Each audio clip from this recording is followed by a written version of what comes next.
जय माता दी। आज हम आपको देवी मातंगी की कथा सुनाएंगे। एक समय की बात है, भगवान शिव और माता पार्वती कैलाश पर्वत पर वार्तालाप कर रहे थे। तो उनसे मिलने भगवान विष्णु और देवी लक्ष्मी आए। महादेव, देवी पार्वती, देवी लक्ष्मी, श्री हरि, आइए पधारिए। कैसे आना हुआ आपका? आप दोनों वैकुंठ का सुख छोड़कर हमारे बर्फीले कैलाश पर क्या कर रहे हैं? पार्वती, जहाँ तुम और महादेव हो उससे ज्यादा सुखमय स्थल और कहाँ होगा? देवी पार्वती, हमारे साथ कुछ वैकुंठवासी आए हैं। अगर आपकी आज्ञा हो तो वे आपके दर्शन कर लें। अवश्य देवी लक्ष्मी। कैलाश पर हर कोई आ सकता है। मेरे स्वामी और मेरे दरबार में किसी के आने की मनाही नहीं है। तुम्हारा हर एक वचन सत्य है प्रिय। और तभी देवी सरस्वती और ब्रह्मदेव आ जाते हैं। भ्राता शिवाय, देवी पार्वती। आओ सरस्वती, आइए ब्रह्मदेव, कैसे आना हुआ आपका? भ्राता, हमारे साथ कुछ गंधर्व और ब्रह्मलोक के वासी आए हैं आपके दर्शन के लिए। अरे देवी सरस्वती, ये कैसा सहयोग है? हम भी तो इसी कार्य के लिए आए थे। प्रणाम देवी लक्ष्मी, प्रणाम नारायण। सत्य कहा आपने, ये तो बहुत ही विचित्र संयोग है। और तभी वहाँ पर चंडाल जाति के कुछ भक्त पहुँचते हैं। वे त्रिदेव और त्रिदेवियों को देखकर अचंभित हो जाते हैं। माता पिता, हम आपके दर्शन के लिए आए हैं, कृपया हमें दर्शन दे। हम कई वर्षों से अलग अलग स्थलों से यात्रा करके यहाँ पहुँचे हैं भगवान। अरे महादेव, देवी पार्वती, कितने भक्त हैं आपके। आपका दरबार तो हमेशा भक्तों से सजा रहता होगा। अच्छा, जब तीनों लोगों से आपके भक्त आए हैं तो एक प्रतियोगिता हो ही जाए। देखते हैं आपको सबसे अच्छी भेंट कौन देगा। और सबसे पहले वैकुंठवासी आते हैं और देवी पार्वती और भगवान शिव को सोने के आभूषण भेंट करते हैं। माता पार्वती और भगवान शिव प्रसन्न हो जाते हैं और उन्हें आशीर्वाद देते हैं।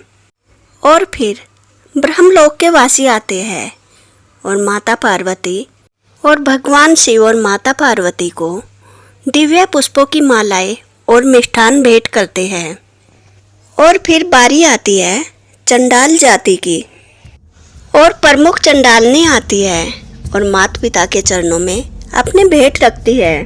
घोर अनर्थ, इस चंडालनी ने तो झूठा भोजन भेंट किया है। ये तो उच्चिष्ट है। हे चंडाल जाति के भक्तों, क्या आपको इतना ज्ञात नहीं? भगवान को झूठा भोजन नहीं परोसते। माता, हमारे पास और कुछ नहीं था, हम तो खुद ही भूखे मर रहे थे। पुत्री, अगर तुम्हारे पास पवित्र भेंट नहीं थी तो तुम्हें संयम रखना चाहिए था। और जब तुम्हारे पास पवित्र भेंट आ जाती, जब तुम यहाँ आते। माता, हमसे संयम नहीं हो रहा था। माता पिता से मिलने के लिए हम पल पल तड़प रहे थे। देवी सरस्वती, इनके हाथों की ओर देखिए, इनके हाथ तो धुले हुए भी नहीं हैं। पुत्री, थोड़ा स्वच्छता का तो ध्यान रखना चाहिए था। यह सब देखकर भगवान शिव के गण, वैकुंठवासी और ब्रह्मलोकवासी सभी क्रोधित हो जाते हैं। इन चंडालों का इतना दुस्साहस कि ये भगवान शिव और माता पार्वती को झूठा भोजन समर्पित करे, और वो भी अपने इन अस्वच्छ हाथों से। इतनी बुद्धि तो बालकों में भी होती है कि भगवान को उच्चिष्ट नहीं चढ़ाते। इन्हें अभी धक्के मारकर कैलाश से निकाल देते हैं। रुक जाइए, आप सभी ने मेरा निर्णय तो सुना ही नहीं। देवी लक्ष्मी, आपने ये प्रतियोगिता रखी थी ना कि सबसे सर्वोत्तम भेंट किसकी होगी। तो मैंने अपना निर्णय ले लिया है। मुझे चंडालों की भेंट सबसे प्रिय है। और जो निर्णय उमा का है वो ही निर्णय मेरा है। देवी पार्वती, आप ये कैसी बातें कर रही हैं? क्या आपको उच्चिष्ट प्रिय है? देवी, ये सब भी तो मेरी संतानें ही हैं। और अपनी संतानों की झूठन खाने में क्या संकोच। और यह सब तो आप सब मानते हैं कि मैं माँ माया हूँ और कण कण में बसती हूँ। फिर क्या पवित्र और क्या अपवित्र। मेरी प्रिय संतानों, किसी और की भक्ति में बुराई निकालना सही नहीं है। तुम सब मेरी ही संतान हो और अपने अपने तरीकों से मुझे प्रसन्न करने का प्रयास करते हो। माता, ये आपने बहुत ही आसानी से कह दिया, परंतु हमारे साथ जो रोज भेदभाव होता है उसका क्या करें। आप त्रिदेव और त्रिदेविया सिर्फ अमीर और पवित्र ब्राह्मणों के घर जाती हो, हमारे पास तो कोई भी नहीं आता। और जब आप अवतार लेते हो, राजाओं और ब्राह्मणों के घर में लेते हो, हमारे घर कभी क्यों नहीं लिया माते? पुत्री, अगर तुम्हें ऐसा लगता है तो मैं तुम्हारे साथ ही चलती हूँ और आज से मैं चंडाल जाति के कबीले में ही रहूँगी। देवी, आप ऐसी असवच स्थान पर जाएगी? प्रिय चंडालों, देवी पार्वती के आने से पहले वहाँ थोड़ी साफ सफाई कर लेना। नहीं देवी सरस्वती, जैसे स्थल पर ये रहते हैं मैं ऐसे ही जगह रहूँगी। परंतु पार्वती, महादेव तुम्हारे बगैर कैसे रहेंगे? एक बार अपने निर्णय के बारे में दोबारा सोचो। भ्राता, महादेव की आज्ञा के बिना इस संसार में होता ही क्या है। इसमें भी स्वामी की कोई लीला ही होगी। ऐसा कौन सा सन है जिसमें हम दोनों एक दूसरे के बगैर वास करते हैं। उनके अर्धांगिनी में और मेरे अर्धांग में वे बसते हैं। विवाह होने से पूर्व पुत्री अपने माता पिता की सेवा करती है और विवाह के उपरांत अपने स्वामी की, और संतान होने के उपरांत केवल अपनी संतानों के बारे में सोचती है। अब समय आ चुका है भ्राता, मैं अपनी संतानों के दुख को हरूं। मेरी ये संतान भेदभाव का जीवन जी रही है और ये मुझे बिल्कुल भी स्वीकार नहीं है। और माता पार्वती चंडालों के साथ उनके कबीले में चली जाती है। माता, आप यहाँ आ तो गई, परंतु हम कैसे माने? आप हमें अपनी और संतानों के बराबर मानती है। पुत्री, माता कब अपनी संतानों में भेदभाव करती है? तुम्हें संदेह क्यों है पुत्री? मैं यहाँ भगवान रूप में नहीं, तुम्हारी माता के रूप में आई हूँ। माता, फिर आप ही बताइए, आपका रूप रंग ऐसा क्यों है? माता, आपका रंग स्वर्णिम श्वेत है और आपके बाल इतने कोमल है। देखकर ये प्रतीत होता है कि आप किसी ब्राह्मण या राजा की पुत्री है। संसार आपको गौरी और माता रानी जैसे नामों से जानता है। एक माता तो अपनी संतानों जैसी ही होती है ना, फिर आपका रूप रंग हमारे जैसा क्यों नहीं है? पुत्री, अगर मेरा रूप रंग चंडालों जैसा होने से ही तुम्हें तृप्ति मिलेगी तो ऐसा ही होगा। और माता रानी के केस घुंघराले और उनका रंग हरा पड़ जाता है और माता अपने श्यामाला रूप में आ जाती है। पुत्री, मेरे विराजमान होने के लिए स्थान कहाँ है? और चंडाल माता के लिए एक आसन लगाते हैं और जब माता उस आसन की तरफ देखती है तो वहाँ सिंहासन की जगह एक शव था। पुत्री, आसन कहाँ है और ये शव क्या कर रहा है यहाँ? माता, हमारे चंडाल परंपरा में हमारे प्रमुख शवों के ऊपर ही विराजते हैं। और माता पार्वती मुस्कुराती है और उस शव के ऊपर बैठ जाती है। दीदी, अब तो माता पार्वती पर विश्वास कर लो। और कितनी परीक्षाएं लोगी माता की? बहन, मैं ये परीक्षा नहीं ले रही हूँ, मैं तो देख रही हूँ कि माता हमारे जैसे जी पाएगी या नहीं, या उन्हें भी देवी देवताओं जैसे रहने की आदत लग गई है। उन्होंने कहा था ना, वो भगवान रूप में नहीं माता रूप में आई है, तो हमारी माताएं तो ऐसे ही रहती है। माता, अब आपके श्रृंगार का समय हो गया है। और चंडाल कपाल की और कदम बीज की मालाएं लेकर आ जाते हैं और बाकी बचे हुए चंडाल भस्म लेकर आ जाते हैं और वे माता का श्रृंगार करने लगते हैं। और माँ पार्वती इन सभी श्रृंगार की वस्तुओं को खुशी खुशी धारण कर लेती है। और फिर चंडाल अपनी विरासती लाल मणिक से जड़ी वीणा लेकर आते हैं और उनकी प्रजाति का रक्षा करने वाला मायावी तोता माँ के पास आकर बैठ जाता है। माता, अब आपके भोजन का समय हो गया है। और चंडाल जाति की प्रमुख अपने हाथ धोए बगैर ही माता को अपना झूठा भोजन दे देती है। लीजिए माता, भोजन करिए। और माता पार्वती बिना संकोच के उस भोजन को ग्रहण कर लेती है। और तब जाकर चंडाल जाति की प्रमुख को माता पार्वती पर विश्वास हो जाता है। हे माता, मुझे क्षमा कीजिए आपकी परीक्षा लेने के लिए। मैं होते ही कौन हूँ जगदम्बा की परीक्षा लेने वाली। पुत्री, तुम भयभीत ना हो, ये मेरी ही लीला थी। संसार में भेदभाव बढ़ता जा रहा था। लोग धर्म का गलत मतलब निकाल रहे थे। उन सबको ज्ञान देने के लिए यह रूप आवश्यक था। यह रूप मेरा उच्चिष्ट चंडालनी कहलाएगा।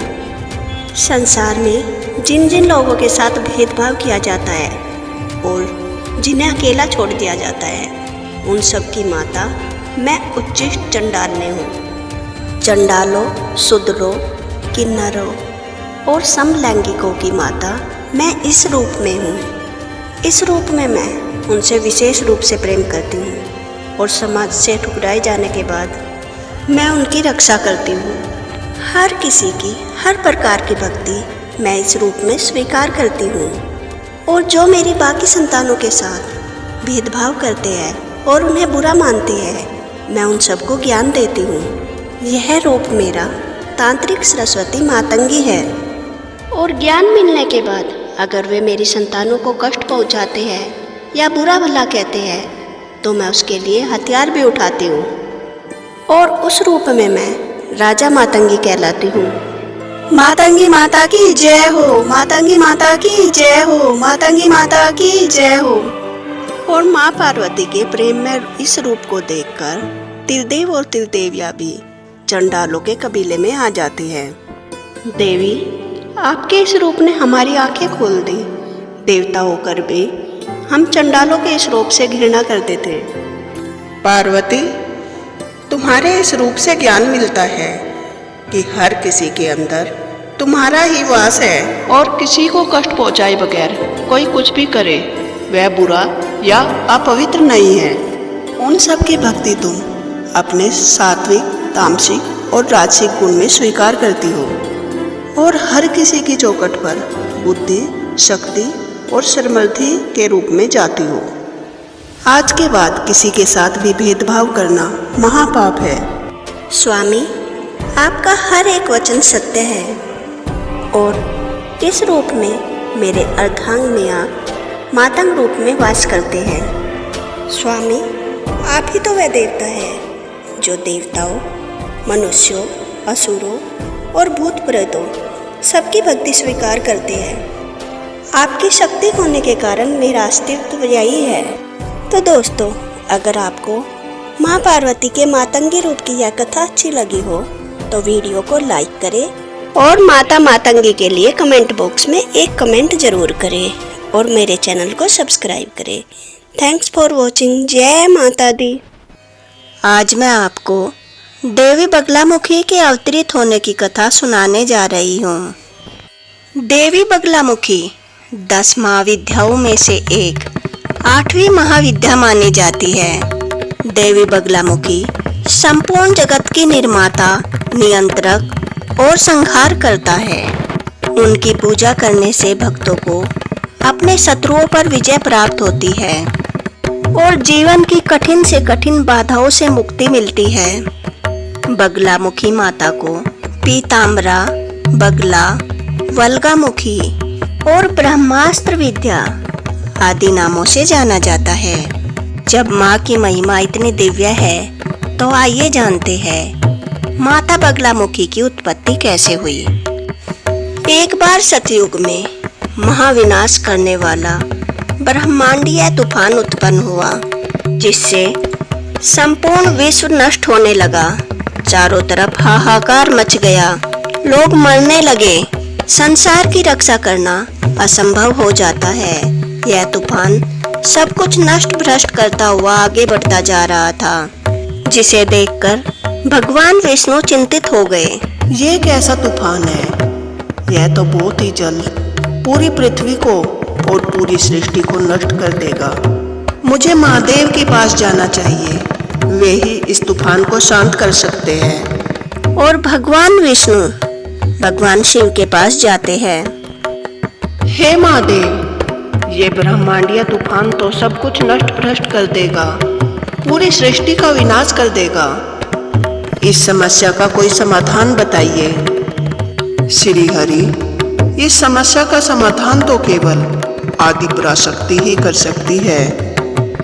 आदि पराशक्ति के अलावा कोई इस विनाश को नहीं रोक सकता, अतः आप उनकी शरण में जाइए। उसके पश्चात भगवान विष्णु हरिद्रा सरोवर के निकट कठोर तप करते हैं। भगवान विष्णु ने तप करके महात्रिपुर सुंदरी को प्रसन्न किया और देवी शक्ति उनकी साधना से प्रसन्न हुई और सौराष्ट्र प्रदेश की हरिद्रा झील में देवी प्रकट हुई और जल क्रीड़ा करती हुई देवी महापीत के हृदय से एक दिव्य तेज उत्पन्न हुआ। तब चतुर्दशी की रात्रि को देवी बगलामुखी अर्धरात्रि में प्रकट हुई। हे देवी, हे आदि पराशक्ति, आपकी सदैव ही जय जयकार हो। इस समय पूरा विश्व संकट में है। यह ब्रह्मांडीय तूफान पूरी सृष्टि का विनाश करता जा रहा है। आपके अलावा इस विनाश को कोई नहीं रोक सकता, इसलिए माता, इस सृष्टि को विनाश से बचा लीजिए। त्रैलोक्य स्तंभ ने महाविद्या बगलामुखी ने प्रसन्न होकर भगवान विष्णु को इच्छित वर दिया और अपनी स्तंभना शक्ति से उस ब्रह्मांडीय तूफान को स्तंभ कर दिया। सभी देवी देवता देवी बगलामुखी का धन्यवाद करते हैं और उन्हें बारंबार प्रणाम करते हैं और देवी बगलामुखी आदि पराशक्ति में जाकर समा जाती है। अगर आपको देवी बगलामुखी की दूसरी कथा जाननी हो तो मेरे चैनल को सब्सक्राइब करें और वीडियो को लाइक करें। जय देवी बगलामुखी।